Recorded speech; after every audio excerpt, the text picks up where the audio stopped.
Hello and welcome back to the Children's Bible in 365 Stories. Today we're going to pick up on the 42nd story entitled The Missing Cup, found in Genesis 44 if you're following along in the Bible. And in the previous story we had Joseph's brothers. Simeon was in jail with him in Egypt, not knowing it was Joseph, who brought back grain to their father, and as the grain was running out, he said, "You need to go back again." And they knew they were supposed to come back, and they were supposed to bring Benjamin, and so they begged the father to let him bring Benjamin, who relented because Judah, the one who idea it was to betray Joseph as a child, promised that he would protect him with his life. So father finally relented. They came back, and to their surprise, they were taken to Joseph's house immediately, given a huge feast. And in that feast, they were seated in the order of their birth, which surprised them. And then Benjamin was given extra helpings. And so here they're having this meal where they thought they could be treated as spies and thrown in jail or as thieves because they found their money and their grain when they got back from Egypt the first time. Now they're just unsure what's going on, but they're hoping things are turning for the better. So let us continue. A cheerful and relaxed band of brothers took the return route to Canaan.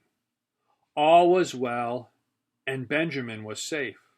Suddenly, out of the blue, they saw a distant horseman speeding towards them. As he came nearer, they recognized with sinking hearts a servant of the governor of Egypt. "How dare you steal my master's best silver cup?" he shouted as he drew level with them. "We don't know what you mean," they protested. "We have stolen nothing. If any one of us has the cup, you can put him to death and keep the rest of us as slaves." Roughly, the servants searched their baggage and opened their sacks of grain. The last sack he opened was Benjamin's. There, glinting in the sun, nestled the precious cup. The brothers were horror-struck. Remember what they had promised. If you find it in any one of us, you may put that one to death, and you may turn the rest of us into slaves. And here was a stolen cup in Benjamin, the dad's favorite son's bag of grain. They reloaded their donkeys and silently followed the servant back to Joseph. They little guessed that all that had happened was part of Joseph's plan to find out what kind of people they really were. When he had heard the servant's report, Joseph pronounced, "None but the guilty man shall be my slave." Then Judah stepped bravely forward. "If you keep Benjamin, my father will die of grief. Please keep me instead."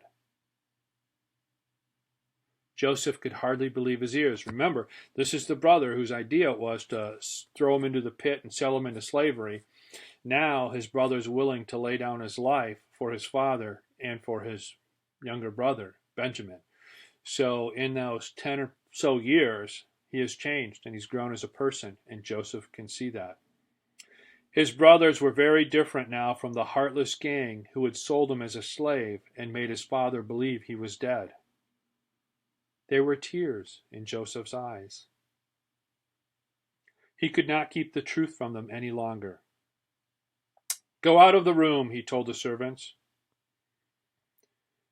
Then he spoke to his brothers for the first time in their own language. He said, "I am Joseph, your long-lost brother." Wow.